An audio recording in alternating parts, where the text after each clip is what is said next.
Praise Lord. സ്തോത്രം. ദൈവനാമം മഹത്വപ്പെടുമാറാകട്ടെ. ദൈവമക്കളുടെ മുമ്പാകെ ഈ പകൽക്കാലം ആയിരിക്കാൻ കർത്താവിടെ വരുത്തി കൃപയ്ക്കായി ദൈവത്തെ സ്തുതിക്കുന്നു, സ്തോത്രം ചെയ്യുന്നു. ദൈവം തന്നൊരു ചിന്ത ദൈവമക്കളുമായിട്ട് ഷെയർ ചെയ്യാൻ ഞാൻ ആഗ്രഹിക്കുകയാണ്. നിരാശ എന്ന് പറയുന്നത് ഡിസപ്പോയിൻമെന്റ്. നമ്മൾ നിരാശയുടെ അനുഭവത്തിൽ കൂടെ കടന്നു പോകാത്ത ആരുമില്ലല്ലേ. നമ്മളിപ്പോൾ നിൽക്കുന്ന ഒരു പക്ഷേ പ്രത്യാശയുള്ളൊരു അനുഭവത്തിലായിരിക്കാം നിരാശ കാണുന്നത്. പക്ഷെ നമ്മൾ കടന്നു വന്ന ചില നിരാശയുടെ അനുഭവങ്ങൾ, ഒരു പക്ഷേ ഇപ്പോൾ നിരാശയിലൂടെ കടന്നു പോകുന്നവരോട് ദൈവത്തിന് സംസാരിക്കാനുള്ളത് ഇതാണ്.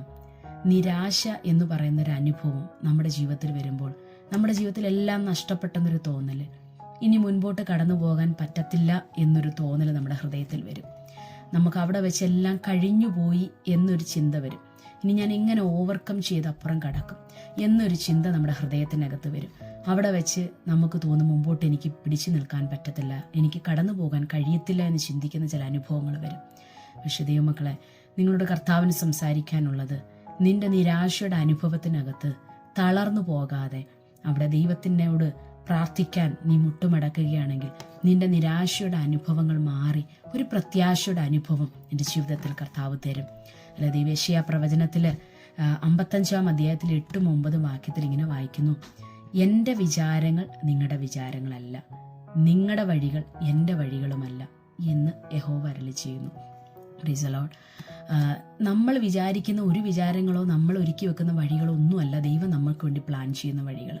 നമ്മളൊരു ബൗണ്ടറി ഇട്ട്, ഒരു ലിമിറ്റേഷൻ ഇട്ടുകൊണ്ട് ഇത്ര വരെ എനിക്ക് പോകാൻ പറ്റൂ, അല്ലെങ്കിൽ ഇതുവരെ പറ്റൂ, ഇനി അങ്ങോട്ട് പോകാൻ പറ്റത്തില്ല, നമ്മൾ തന്നെ അവിടെ ഫുൾ സ്റ്റോപ്പ് ഇടുക. പക്ഷെ ദൈവം നമുക്ക് വേണ്ടി അവിടെ വലിയ, നമ്മൾ വിചാരിക്കുന്നതിനും അപ്പുറമായിട്ടുള്ള വഴികളാണ് നമുക്ക് വേണ്ടി ഒരുക്കി വെച്ചിരിക്കുന്നത്. പക്ഷെ നമ്മൾ തന്നെ ചിന്തിച്ച് നിരാശയുടെ അനുഭവം നമ്മൾ കൂട്ടുകയാണ് ചെയ്യുന്നത്. അങ്ങനെയാണെങ്കിൽ നമുക്ക് എവിടെയാ പ്രത്യാശ കണ്ടെത്താൻ കഴിയുന്നത്? അത് ദൈവത്തിങ്കിൽ മാത്രമല്ലേ. ഒരു മനുഷ്യനെ നമ്മളെ ആശ്വസിപ്പിക്കുന്നതിനൊരു പരിധിയുണ്ട്. ഒരു പക്ഷെ നമ്മൾ നിരാശയുടെ അനുഭവത്തിൽ ഇരിക്കുമ്പം അവരും വന്ന് നമ്മളോട് ചോദിക്കുന്നൊരു ചോദ്യമുണ്ട്: എങ്ങനെ നീ ഇത് ഓവർകം ചെയ്ത് പോകും? ഇല്ല, ഇത് തന്നെയാണ് നമ്മൾ ഹൃദയത്തിൽ ചിന്തിക്കുന്നത്. നമ്മൾ ചോദിച്ചുകൊണ്ടിരിക്കുക, ഇതെങ്ങനെ ഞാൻ കടന്നു പോകുന്നു. അപ്പോൾ നമ്മളെ കൂടെ നിൽക്കുന്നവർ വന്ന് ചോദിക്കും, ഇതേ ചോദ്യം തന്നെ ചോദിക്കുക, പക്ഷെ അതിനൊരു സൊല്യൂഷൻ പറയുന്നില്ല. അല്ലെ, നമ്മൾക്കൊരു സൊല്യൂഷൻ പറയാൻ കഴിയാത്ത സ്ഥാനത്താണ് ദൈവത്തിന്റെ വചനം പറയുന്നത്.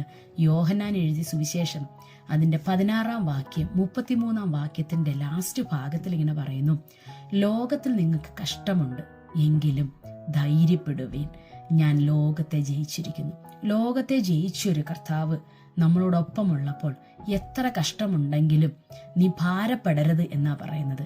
അങ്ങനെ പറയാൻ നമ്മുടെ ദൈവത്തിനല്ലാതെ ആർക്കും കഴിയത്തില്ല. മനുഷ്യർ ചോദിക്കും, നീ എങ്ങനെ കടന്നു പോകുന്നു? പക്ഷെ ദൈവം നമ്മളോട് പറയുന്നത്, നിനക്കത് കടന്നു പോകാൻ പറ്റും, നിനക്കത് ഓവർകം ചെയ്യാൻ പറ്റും എന്ന് വെച്ചാൽ ധൈര്യപ്പെട്ടിരിക്കും എന്നാ പറയുന്നത്. അങ്ങനെ ഒരു വാക്ക് പറയുമ്പോൾ തന്നെ നമ്മുടെ ഹൃദയത്തിനകത്ത് ഭയങ്കര ധൈര്യമാണ് തോന്നുന്നല്ലേ. അതുകൊണ്ട് തന്നെ ഇന്ന് ദൈവമക്കളെ, ഇന്ന് എന്നെ കേൾക്കുന്ന ആരെങ്കിലും ഉണ്ടെങ്കിൽ, നിങ്ങൾ നിരാശയുടെ അനുഭവത്തിലൂടെ കടന്നു പോകുന്ന ആരെങ്കിലും ഒരു വ്യക്തിയെങ്കിലും ഉണ്ടെങ്കിൽ, നിങ്ങളോട് കർത്താവ് പറയുന്നത്, നീ നിരാശപ്പെടണ്ട, ധൈര്യപ്പെട്. നിനക്ക് വേണ്ടി ഞാൻ ഒരുക്കിയിരിക്കുന്ന വഴി അത് വലിയ വഴി, നീ വിചാരിക്കുന്നതിനുള്ള വഴിയല്ല. ഞാൻ ഒരുക്കി വെച്ചിരിക്കുന്ന വഴി നീ ചിന്തിക്കുന്നതിനുമൊക്കെ അപ്പുറമായിട്ടുള്ള വഴിയാ ഞാൻ നിനക്ക് വേണ്ടി ഒരുക്കി വെച്ചിരിക്കുന്നത്. അതുകൊണ്ട് നീ ഭാരപ്പെടണ്ട, ധൈര്യപ്പെട്. ഈ കഷ്ടമൊക്കെ കുറച്ച് നാളത്തേക്കേ ഉള്ളൂ. അത് കഴിയുമ്പോൾ അപ്പുറം കടന്ന് നിനക്കൊരു വിജയത്തിലേക്ക് എത്താൻ കഴിയും. നിനക്കൊരു പ്രത്യാശയുടെ അനുഭവമുണ്ട്. അതുകൊണ്ട് നിന്റെ പ്രത്യാശയ്ക്ക് ഒരു ഭംഗവും വരത്തില്ല എന്ന് ദൈവം നമ്മളോട് വീണ്ടും സംസാരിക്കുക. ഇന്നീ പകൽക്കാലം ഹൃദയത്തെ ധൈര്യമായിട്ടിരിക്കുക.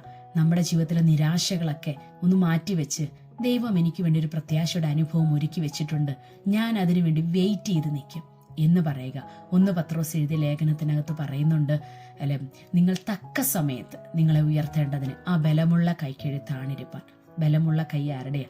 ദൈവത്തിന്റെ കരത്തിന്റെ കീഴിൽ ഒന്ന് താണിരുന്നു കൊടുത്താൽ മതി. ഒരു താഴ്മയോടെ ഒന്ന് വെയിറ്റ് ചെയ്തിരിക്കാൻ തയ്യാറാണെങ്കിൽ ആ റൈറ്റ് ടൈമിൽ നമ്മുടെ വിടുതൽ വെളിപ്പെടും. അതുകൊണ്ട് ചില കാത്തിരിക്കാനും കൂടെ തയ്യാറാകണം. നമ്മുടെ നിരാശയുടെ അനുഭവങ്ങളൊക്കെ മാറും. നമ്മുടെ നമ്മൾ കടന്നു പോകുന്ന കഷ്ടങ്ങളുടെ അനുഭവങ്ങളൊക്കെ മാറും. അതുകൊണ്ട് ദൈവമക്കളെ, ധൈര്യമായിട്ടിരിക്കുക. ദൈവത്തിന്റെ വചനത്തിൽ വിശ്വസിച്ച് ആശ്രയിച്ച് പ്രാർത്ഥനയോടെ കാത്തിരിക്കുക.